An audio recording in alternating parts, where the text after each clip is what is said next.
Hola, ¿qué tal? Muy buenas tardes. Bueno, mi nombre es Pablo Bauni, soy director general de Tarkan.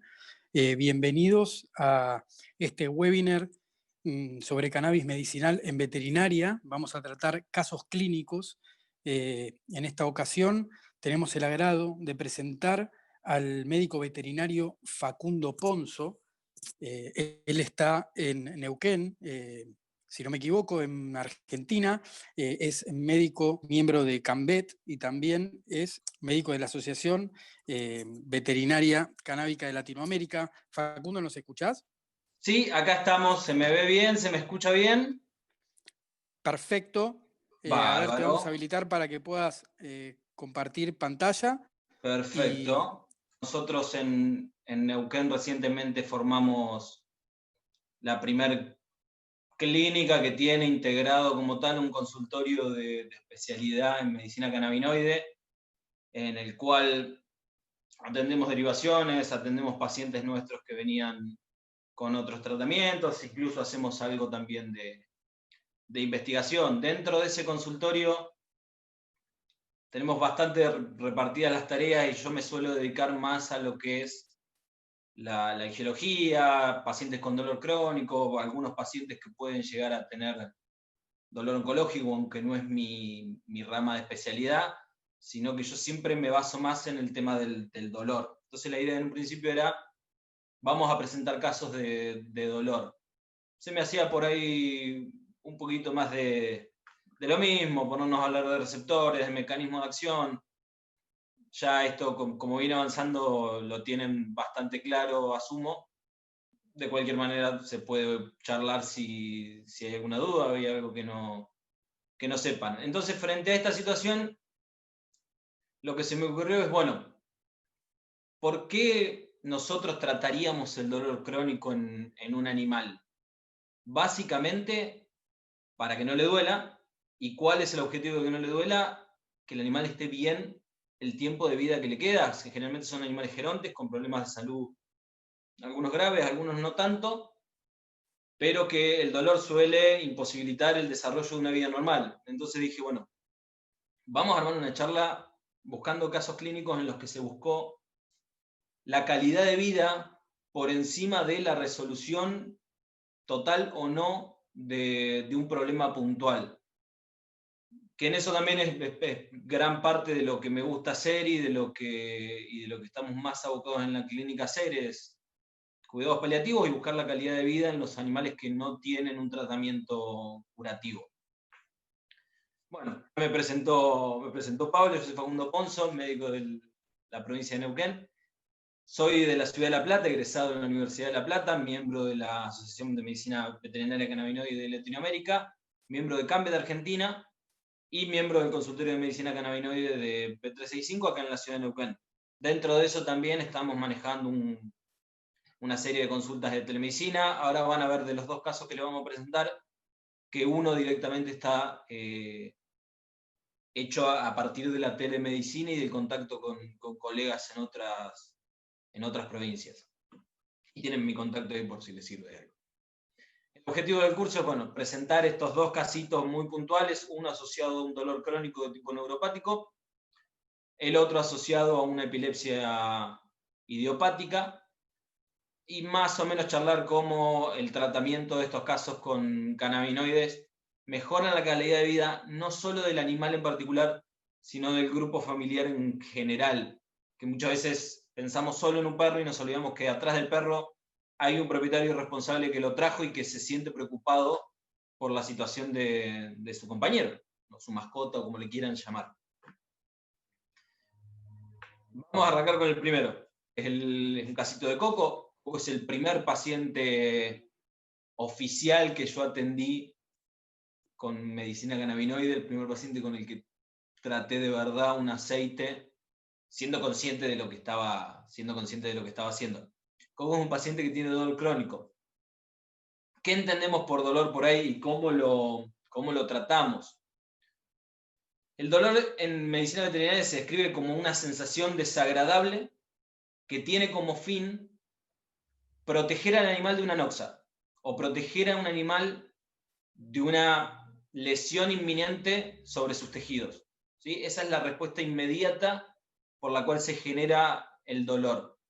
Dentro de eso podemos diferenciar lo que es dolor agudo de dolor crónico. El dolor crónico, la gran particularidad que tiene es que no tiene una finalidad biológica real. El dolor crónico no sirve para proteger al animal de ningún daño que realmente esté sucediendo, ¿sí? El dolor crónico lo único que genera en los animales, en las personas, es una molestia y es una secuela de una lesión pasada o una secuela una interpretación de un malestar actual, pero exagerado, exacerbado, y que a su vez también termina alterando no solo la conducta en cuanto a movilidad del animal, sino la conducta en cuanto a su entorno, sus propietarios, congéneres, y toda una serie de cambios que hacen que el animal trate de evitar el máximo posible ese dolor, aunque ya de a poquito aprende a convivir con él. Y dentro de esto agrupamos básicamente todo lo que son dolores osteoarticulares y dolores por problemas de columna. Artrosis, displasias de cadera, displasias de codo, espondiosis de columna, espondiloartrosis, compresiones de disco, Hansen tipo 1, Hansen tipo 2, con el auge de las razas braquicefálicas, todos los que son problemas conformacionales congénitos, que a su vez terminan en una degeneración de tipo articular en la columna vertebral, todo lo que se les ocurra, y a medida que los pacientes empiezan a avanzar en edad y aumentando también el tiempo de vida de estos pacientes, lo vemos cada vez más seguido. ¿Cómo tratamos el dolor en general? Uno va cada cual a su libro y la mayoría entiende que dar un corticoide y un tramadol, por ahí un condroprotector, entra de lo que es una terapia analgésica correcta en un paciente geronte con artrosis. Hay quienes no damos corticoides y optamos por los AINES, pregabalina, gabapentina. Combinaciones hay algunos que se van un poquito más para el lado de los opioides, pero hay guías que nos indican cómo tratar pacientes con dolor, el tipo de dolor. Eso se busca y se encuentra. Lo que no aparece tanto, y siempre aparece como el aislado del barrio, es el cannabis. ¿Sí? En todas las guías que van a buscar de manejo del dolor, guías internacionales, hay muy poca información sobre cannabis, cómo utilizarlo y el efecto que tiene en estos pacientes. Vamos a presentar el casito de Coco. Coquito es un bulldog francés, no sé si llega a ver, pero es un bulldog francés que en el año 2017, yo ahí no lo conocía, él estaba en la ciudad de Buenos Aires, comienza con un cuadro de dolor agudo y parálisis de los miembros posteriores. Típico caso, el perro estaba jugando, saltó de la cama, empezó a llorar, se puso agresivo y no podía mover las patitas de atrás. Corriendo una guardia, analgésicos, antiinflamatorios, se sale de la situación inicial, al otro día el perro recupera un poquito la movilidad de esas patas, queda con cierta rigidez en la columna, con una cifosis bastante marcada, pero bueno, a la espera del diagnóstico superado el estadio agudo inicial. En primera instancia se le hacen, yo todo el registro de esto, cuando estuve en Buenos Aires no lo tengo, pero se le hacen una serie de radiografías laterolaterales, dorsoventrales, se le hicieron de cuello, se le hicieron de cadera también, y empiezan a ver un montón de problemitas básicamente de columna vertebral, columna toracolumbar, que los dueños no estaban enterados que este tipo de raza podía tener, que no estaban enterados de los cuidados que debía tener Coco, y se los encontraron de repente cuando ya era tarde. De movida, Coco arranca el tratamiento con corticoides y tramadol, ¿sí? Estuvo un tiempo, después empezó con la típica gastritis, y los propietarios de Coco empezaron a ir por distintas terapias. La primera, que es la que más recomendamos siempre, fisioterapia. Hizo algo de terapias con ozono. Hizo también una consulta para hacer plasma rico en plaquetas, hicieron acupuntura, hicieron fitoterapia, homeopatía. Pasaron por todas las ramas, algunas mejor, algunas peor, pero con un dolor que ya se notaba que el animal tenía de manera constante, y como ellos lo veían día a día, también te vas acostumbrando a que al animal le duele todo el tiempo una parte. Yo lo conozco a Coco recién en el año 2018, mediados de 2018, un perro con un carácter horrible, por no llamarlo de otra manera, muy mal llevado con otros perros, muy poco sociable, si se quiere, con la gente, y muy especial a la hora de cómo era el trato con sus propietarios, en el sentido de dónde lo podían tocar, dónde no lo podían tocar.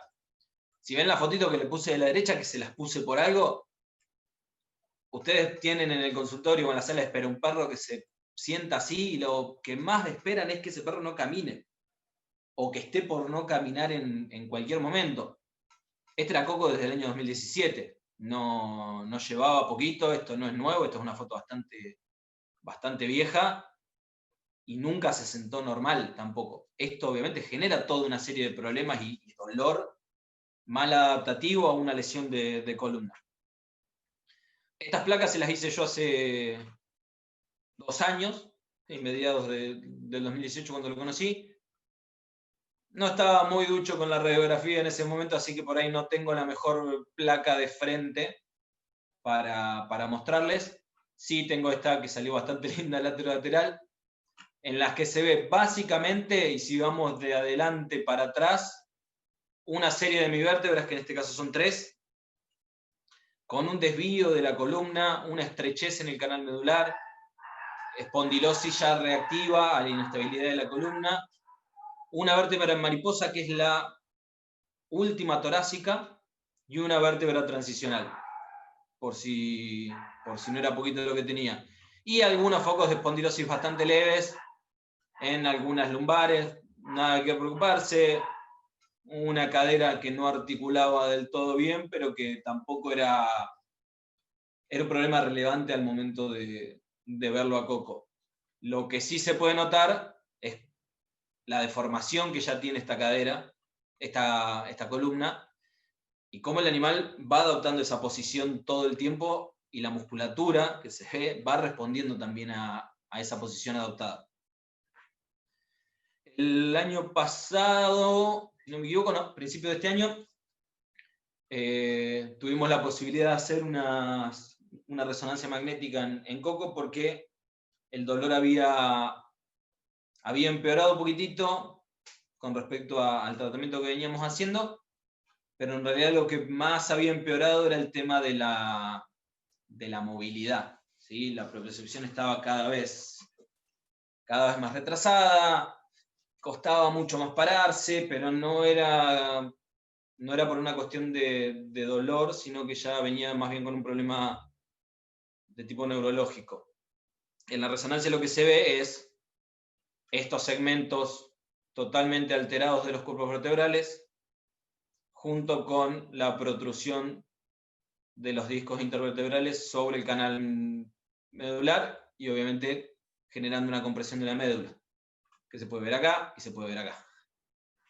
En distintos cortes de la resonancia se ve más o menos lo mismo, y esto también venía asociado a una hidrosiringomielia por la propia degeneración de la compresión medular, teniendo en cuenta el tiempo. Nosotros le hicimos esta resonancia este año, pero no sabemos si la compresión esa, qué data tenía exactamente, si de 2017, 2018, en qué época, no sabemos cómo se desarrolló. Antes de empezar la terapia con cannabis, ellos ya más o menos tenían los números de casi todas las guardias de Buenos Aires, y cuando se vinieron a Neuquén, lo primero que buscaron fueron los teléfonos de las guardias, básicamente porque sabían que 1 o 2 veces al mes Coco iba a tener una reagudización de ese dolor crónico que lo hacía morder, que lo hacía llorar, que lo hacía no caminar, que lo hacía no querer comer. Y esto ya era cíclico, porque era cuestión de que hiciera un mal movimiento leve como para que al animal le doliera y sintiera esa incomodidad. Los chicos se contactan conmigo, yo trabajaba con ellos, Y al haber agotado todas las posibilidades, yo ya venía estudiando bastante sobre cannabis y dijimos, bueno, vamos a probar esta alternativa a ver qué resultados nos da, ¿sí?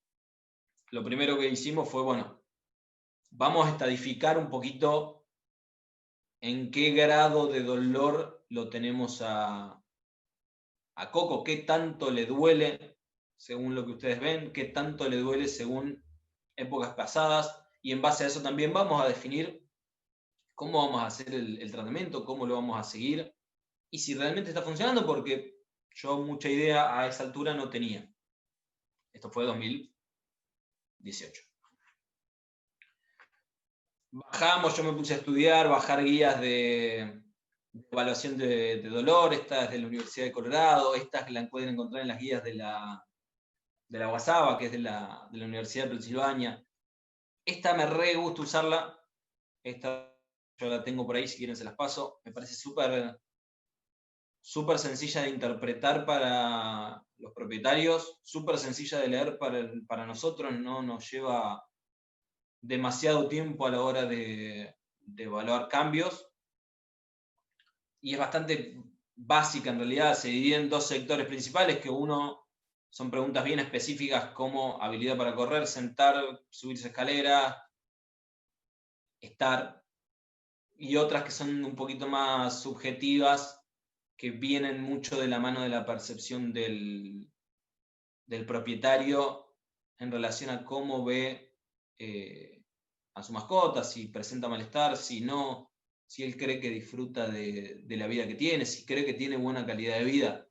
La idea de estos cuestionarios con el otro es más o menos similar, es tratar de reducir un poquito al mínimo los efectos placebos que podemos tener, no directamente sobre el paciente, pero sí sobre la percepción que puede llegar a tener el propietario a partir de la terapia.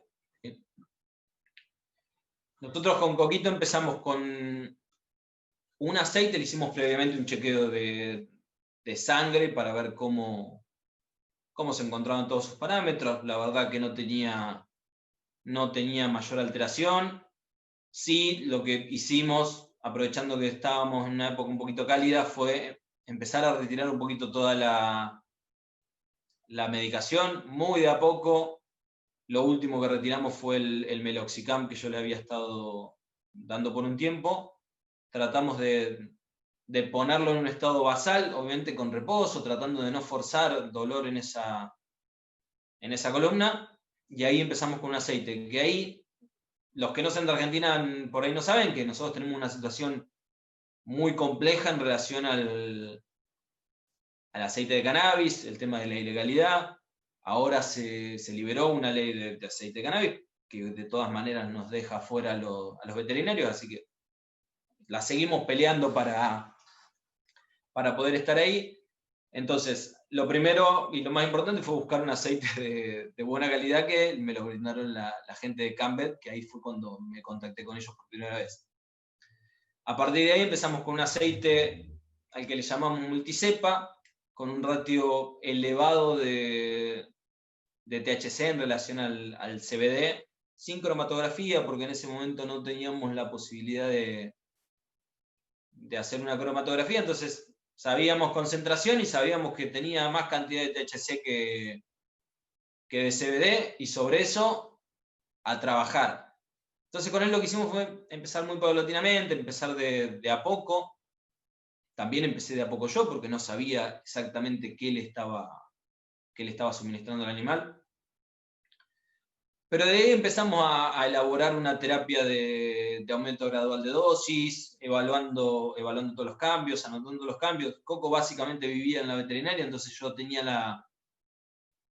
la posibilidad, por un lado, de verlo todo el tiempo, y la desventaja, por el otro, que no me dejaba estar tan presente al momento de anotar, de filmar, de sacar fotos y de ir haciendo todo un registro visual que ahora lo estamos haciendo bastante, porque sirve un montón evaluar los cambios en postura en animales con dolor.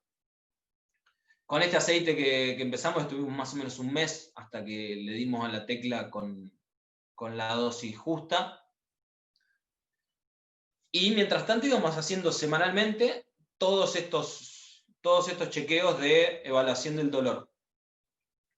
Al mes que dijimos, bueno, acá encontramos una dosis porque más o menos se nos había estabilizado la escala de dolor, habíamos tenido una mejora más o menos de 5 puntos. En general ellos estaban en un 8 en una escala de dolor del 1 al 10 y se lo pudimos bajar a un 3/4 en algunos momentos porque siempre iba fluctuando. Pero más allá del tema de cómo evaluaban ellos la escala de dolor, hubo un cambio muy grande en cómo el animal se relacionaba con el medio. Lo primero que notaron fue que estaba mucho más cariñoso con el resto de la gente, ¿sí? No era tan reacio a que lo toquen, no era tan reacio a que lo levanten, a que lo alcen. Coco era de morder mucha gente y creo que hace más de 1 año y medio que no muerde a nadie. Puede ser casualidad, pero bueno, también el tema de no sufrir dolor ayuda mucho en estos casos. Y mejoró muchísimo también la calidad en cuanto a la relación con otros animales, ¿sí? También disminuyó un montón la agresividad.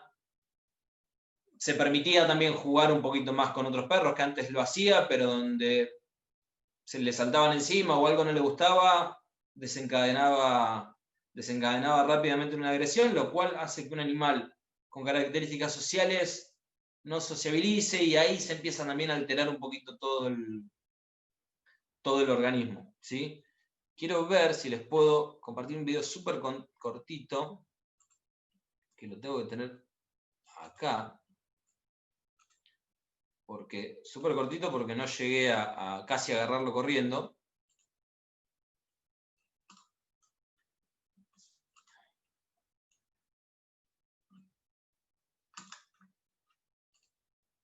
No, este no es Coco. Esto fue hace 6 meses aproximadamente.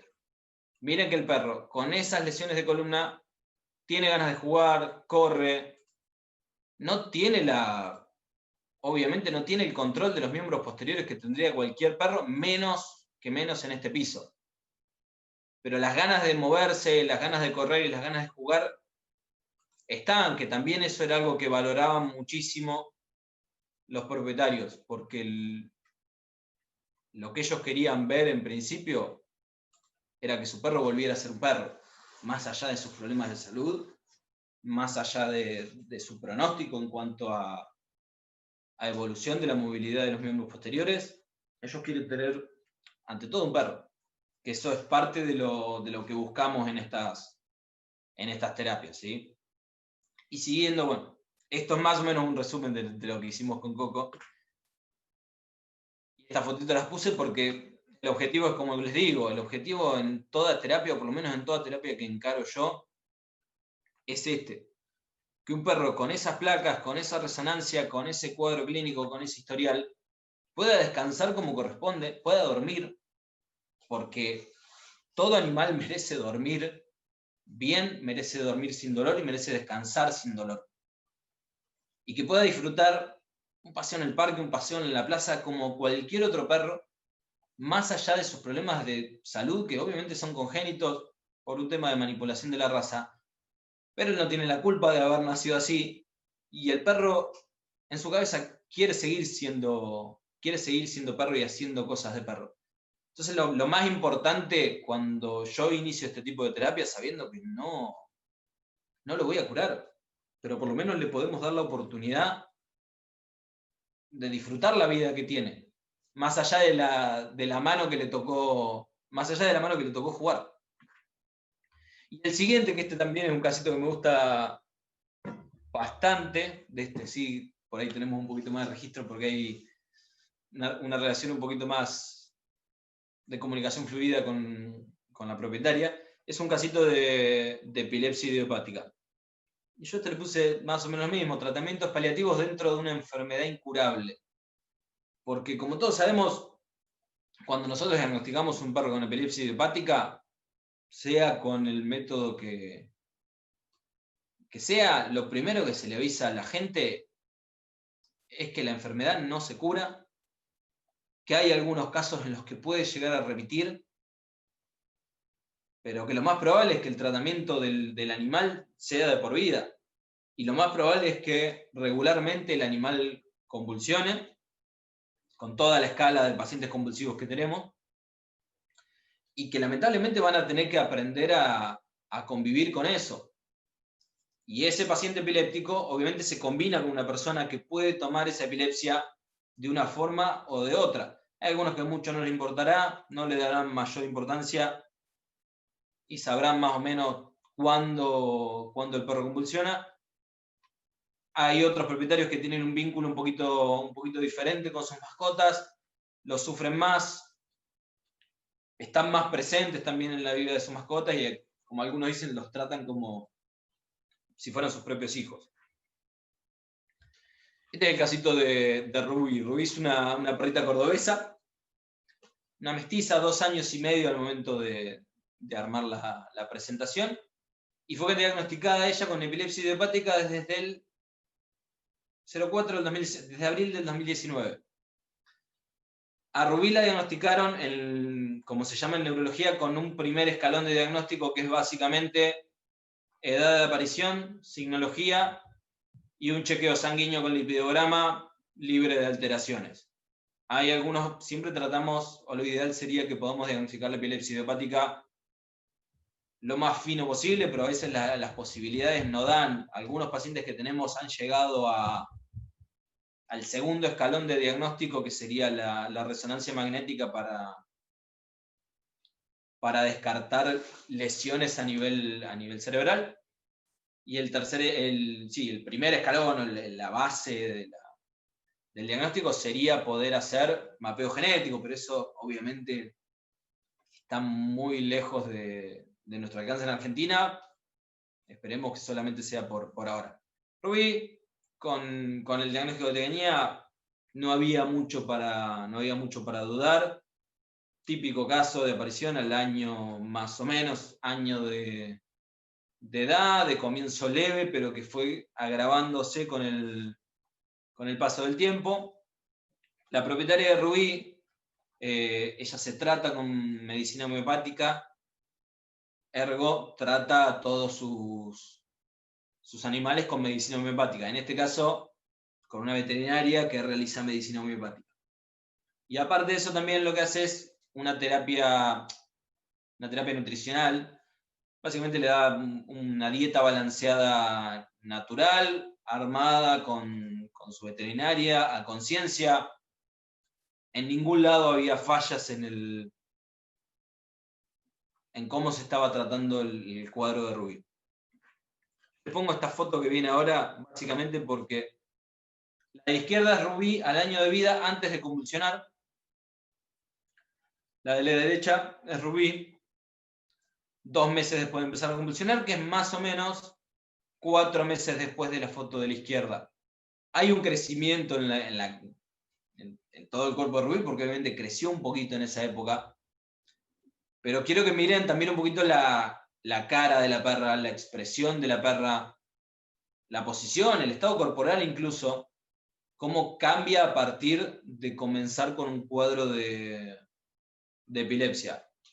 Esto yo no era mucho de prestarle atención a estas cosas, pero la dueña me mandó un drive interminable de fotos desde que la perra era cachorra, y esos cambios son más que notorios en la expresión facial. Incluso lo pueden ver con esta foto, que esto también es antes de que comience a convulsionar. Perfecto. Cuando Rubí comienza con las convulsiones, los primeros 8 meses, el primer estadio convulsivo, era más o menos cada 28 días, asociándolo también a la teoría de que los pacientes tienen una tendencia a convulsionar más con los ciclos lunares, en relación a los ciclos lunares. Tenía convulsiones tónico-clónicas en clúster, que eran las peores, pero también solía tener convulsiones focales y tiempos de recuperación muy largos, más que nada cuando tenía convulsiones en clúster, ¿sí? Le costaba varios días de de recuperación, en los cuales la perra tampoco se relacionaba con su entorno, no entraba a la casa, prefería quedarse escondida en algún lado. Esto también iba acompañado de periodos de anorexia bastante prolongados, en relación a no tener ningún problema gastrointestinal, que eran 2 o 3 días de anorexia previo y posterior a los cuadros convulsivos, y entonces si sumamos una convulsión cada 28 días, pero que esa convulsión que viene es fuerte, días previos no come, días posteriores no come, le cuesta recuperarse, y en el medio tiene convulsiones focales, es bastante estresante de por sí el caso y convivir con ese animal, porque es una bomba a tiempo, lamentablemente. Todo, estás con la jeringa de diazepam a mano cada vez que la ves rara. En el periodo interictal, que esto también era algo que preocupaba mucho a la propietaria, ella me cuenta siempre que la perra era nerviosa. Y nerviosa en el sentido de si aparecía cerca de repente, si le tiraban algo cerca, si alguno de los perros ladraba, si se escuchaba un ruido, la perra ladraba, gritaba y se escondía. Llegando al punto incluso a veces de expresar agresión por miedo, contra la gente, contra los otros perros, y no con una muy buena relación en general, sino más bien por ahí estar jugando con una pelota o jugando con un palo, que viniera alguna de las otras perras y la perra y Rubí irse al otro lado de la casa y ni siquiera tener esa pelea lúdica por el objeto de deseo.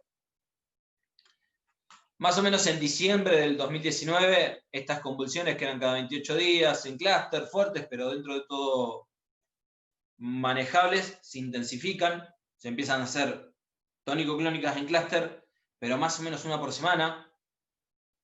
En el medio, o sea, la recuperación es básicamente el periodo interictal. No llega nunca a estar normal la perra como para poder disfrutar de una buena vida, ni ella, ni los otros perros, ni la dueña.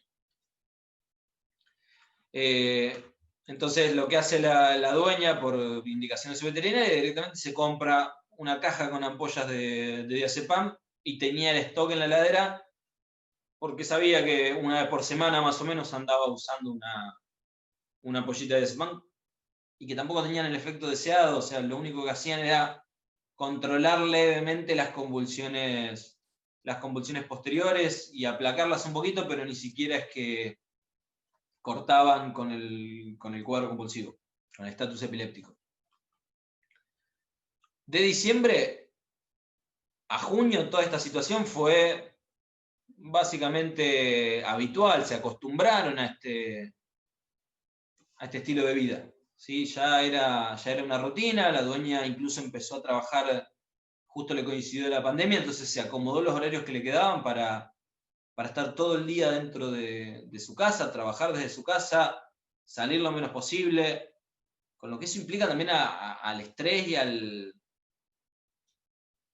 los cambios dentro del hogar. El propietario básicamente está viviendo para el perro y pendiente de un malestar que no sabe cómo controlar. Entonces, leyendo, viendo que no había respuestas, viendo que no conseguía cómo controlar esa situación, y totalmente determinada a no darle ningún tipo de medicina alopática. En eso yo por ahí no estuve de acuerdo, pero hay que acompañar a veces antes que queden sin respuesta.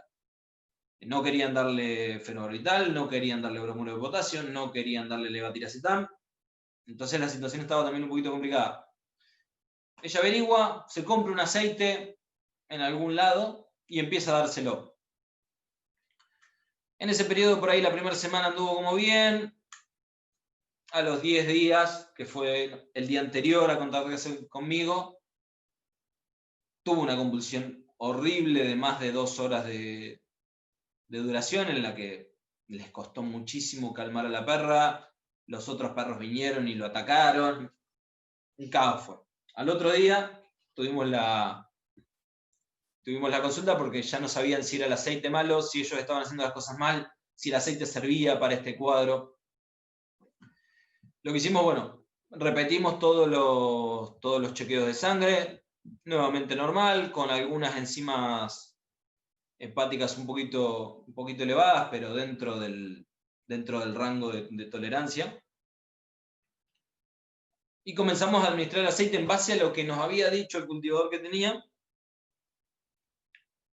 a administrar el aceite de manera controlada, buscando la dosis más efectiva, haciendo un seguimiento muy extensivo, que la verdad es agotador, más cuando es telemedicina, pero 2 o 3 veces por semana estábamos charlando con la propietaria, subimos, bajamos, hacemos esto, hacemos lo otro, hasta más o menos encontrarle una dosis, ¿sí? ¿Cómo nos dimos cuenta que ya habíamos encontrado la dosis?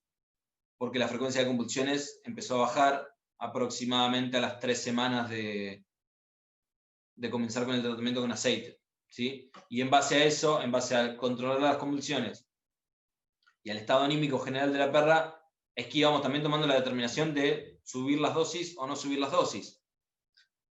En el medio, por este tema de la ilegalidad, de la desconfianza en los aceites que tenemos disponibles, hubo altibajos todo el tiempo, porque el aceite nunca era el mismo, la persona que se los vendía no era del todo confiable, pero era la persona que había.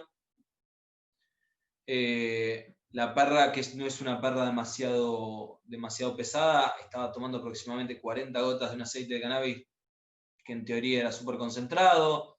Después buscamos otra fuente que se lo daba más concentrado aún, y la perra no solo no respondió, sino que empeoró en un momento. Pero hace poquito pudimos hacer una compra de aceite grande, de buena calidad, y la pudimos estabilizar nuevamente. Uno de los grandes cambios que hubo, porque convulsionar nunca dejó de convulsionar, es que lo primero que notó la propietaria era un cambio de ánimo, ¿sí? Los periodos de anorexia previos y posteriores a las convulsiones no aparecieron más, y eso viene bueno porque encima subió bastante de peso en el último tiempo, pero también empezaron a ver que se comportaba mejor con los otros perros, se comportaba mejor con la gente, comenzó a tener actitudes que ellos se habían olvidado que tenía, que era pelear por un palo, o pelear por una pelota, o ir a jugar al otro perro que estaba durmiendo, a morderle las patitas para ver si quería hacer algo. Comenzó a tener actitudes de perro, ¿sí? Que es lo que venimos hablando, que buscamos todo el tiempo, que el perro sea perro. Pero lo más interesante fue que se empezaron a eliminar todo lo que la dueña me comentaba que eran temblores nocturnos, o como que sentía que la perra tenía frío. Ahora le voy a mostrar lo que eran estos temblores nocturnos, pero eran todas las noches. No eran algunas noches y otras dormía bien. La perra dormía todo el tiempo temblando, todo el tiempo dura, a la perra le dolía todo también. Y era muy compleja la situación, no solo para el animal, sino para la dueña.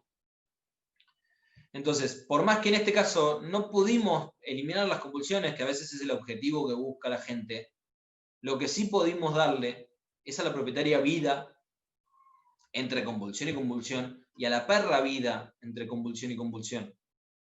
Que no fuera esperar a la siguiente convulsión y ver qué pasaba, y que en un momento también era, bueno, veamos en qué convulsión se muere la perra, porque ya no tenían respuesta, no tenían solución, no sabían qué más hacer.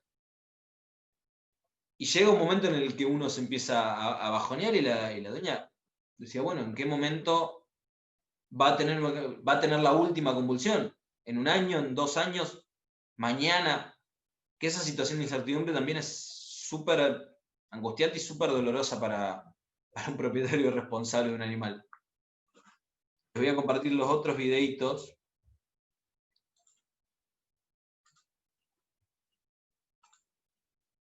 Y si me dejan, tengo un pequeño videito de regalo de la dueña de Ruby.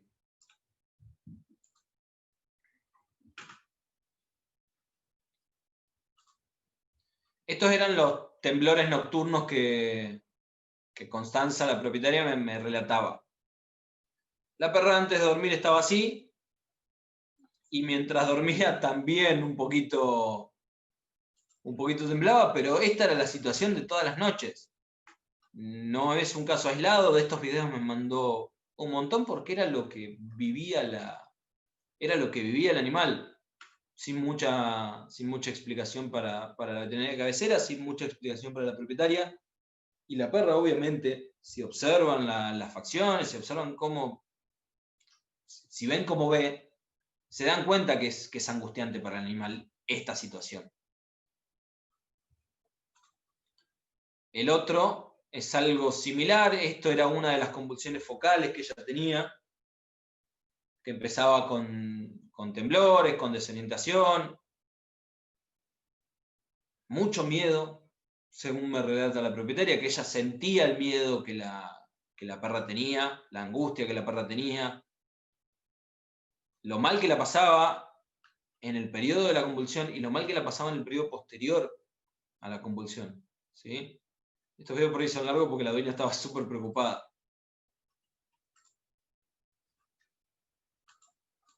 Pero vean esa cara. El perro no está entendiendo qué le pasa, le está generando ansiedad y le está generando miedo eso.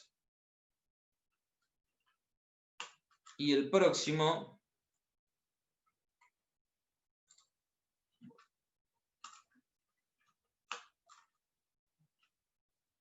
ya los paso.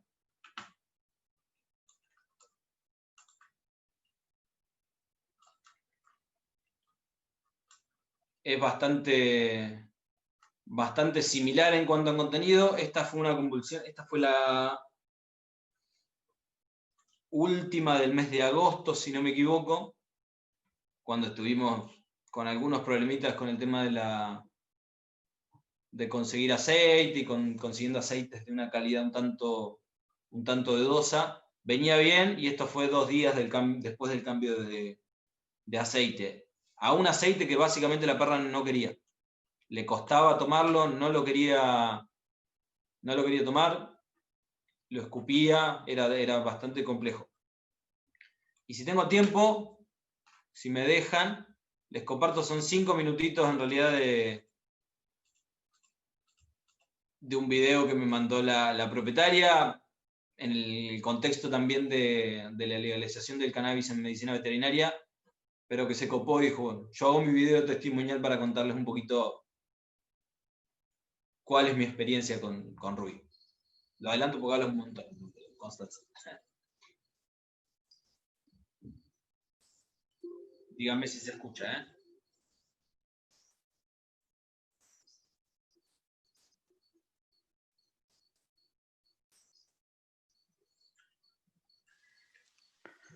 Facundo, no se estaría escuchando, disculpa. ¿No se escucha? Escucha. ¿Cómo haría entonces? A ver.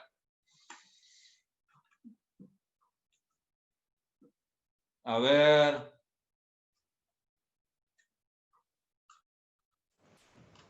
Decime ahí si se escucha.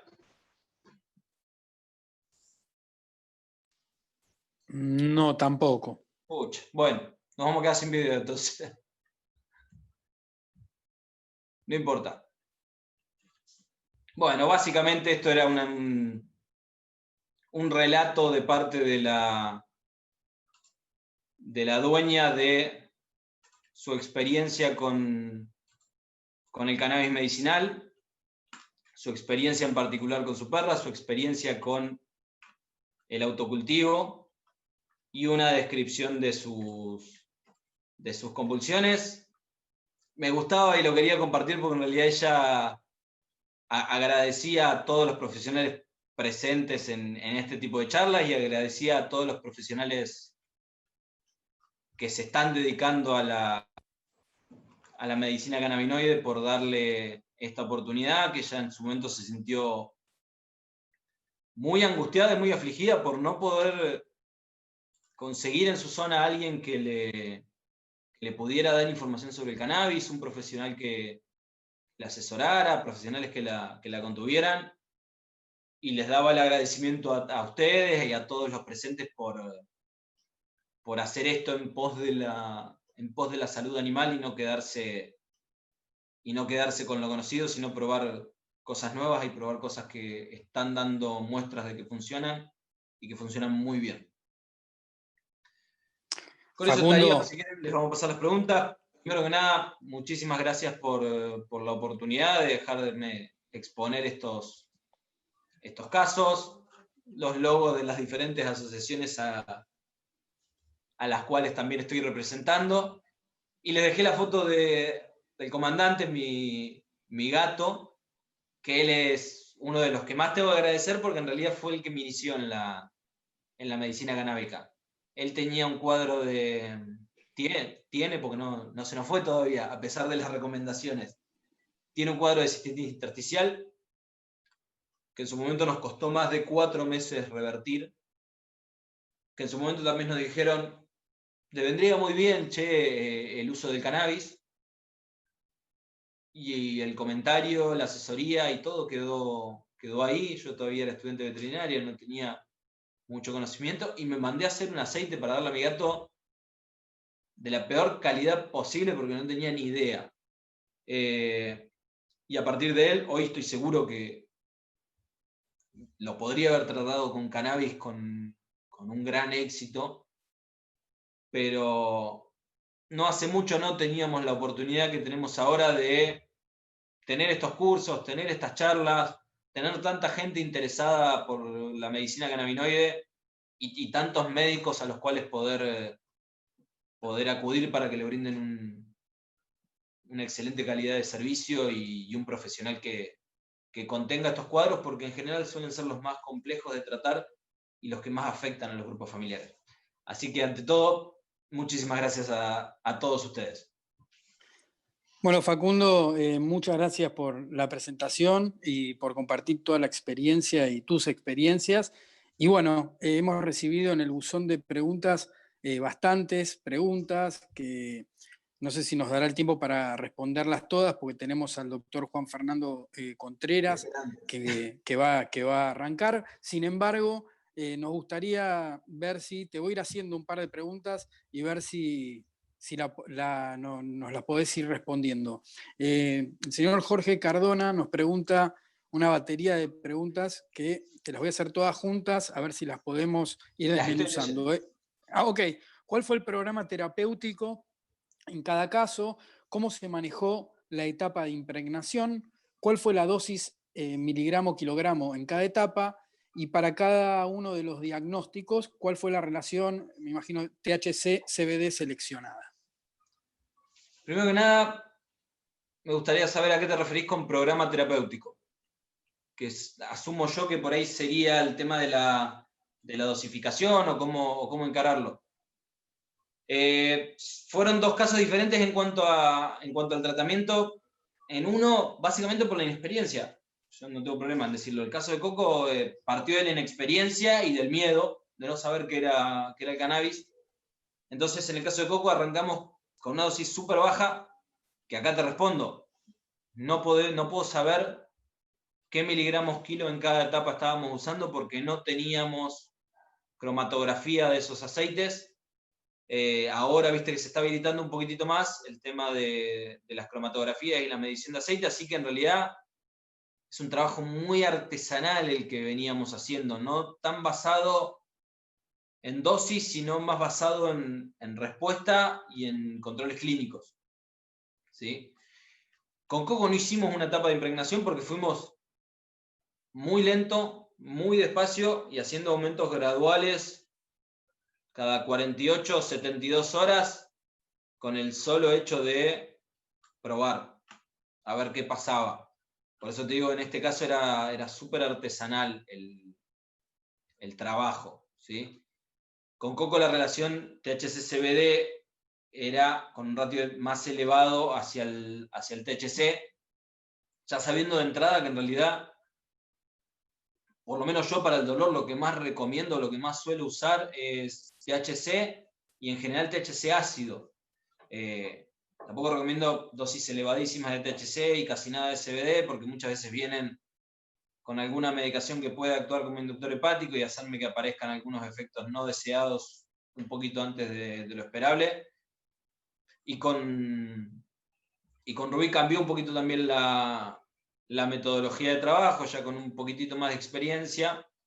Y en los pacientes epilépticos, básicamente, de vuelta, sabiendo más o menos el aceite que tenemos, en cepa, en variedad, en perfiles de terpenos y en concentración, ir haciendo el laburito artesanal de confiar de que está bien hecho y más o menos saber cómo vienen las concentraciones de aceites en cuanto a cannabinoides en relación a la planta. Con Rubí lo que hice en este caso, arranqué con una dosis relativamente alta para los aceites que me manejo, cosa de tratar de plancharla en lo posible si se podía y controlar las convulsiones en el corto plazo, porque es cuando la gente también viene mucho más ansiosa de que las convulsiones no aparezcan más. Esto lo suelo dar por una semana, una dosis alta por una semana y evaluar respuesta, que se estabilice el sistema endocannabinoide y que entiendan también que nosotros vamos a empezar a tomar control de eso. Y a partir de ahí, empezar a subir gradualmente cada 48 horas las dosis. En el caso de Rubí, que por eso a mí me gusta por un caso particular, yo suelo dar cada 12. Por practicidad, porque no veo mayores diferencias en cuanto al efecto entre darlo cada 12 horas que darlo cada 8. Rubí nunca respondió a una terapia cada 12 horas. Jamás respondió bien. Sí respondió muy bien a una terapia cada 8 horas. Hay muchas teorías que hablan de ciertos déficits ciertas alteraciones de bases del sistema endocannabinoide que pueden ayudar a la aparición de este tipo de convulsiones. Estamos lejos de llegar al diagnóstico de esas enfermedades.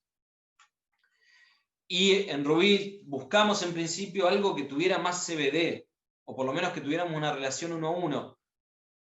Tampoco soy muy adepto de decir que el THC no tiene efecto a nivel central y que el THC es el que tiene todo el efecto psicoactivo y ningún efecto beneficioso para tratar las convulsiones. Que las puede potenciar, estando mal administrado, las puede potenciar. Pero bien administrado creo que tiene más efectos benéficos que efectos adversos. De todas maneras, siempre buscamos una relación de CBD más alta que de THC en pacientes epilépticos. Caso particular, tengo una paciente que no responde al CBD y responde muy bien al THC, pero también tenés todas esas individualidades que responden y que nos dan a la idea de que nos falta mucho conocer en el sistema endocannabinoide y en el diagnóstico de las enfermedades neurológicas. Facu, te hacemos una más. Igualmente quedan en el box como para que también las puedas contestar en caso quieras directamente a los espectadores.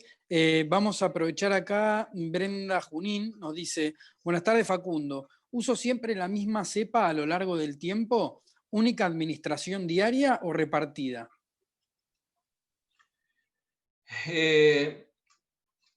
Con Coco, que era un paciente con dolor, tratamos de manejarnos siempre con cepas similares.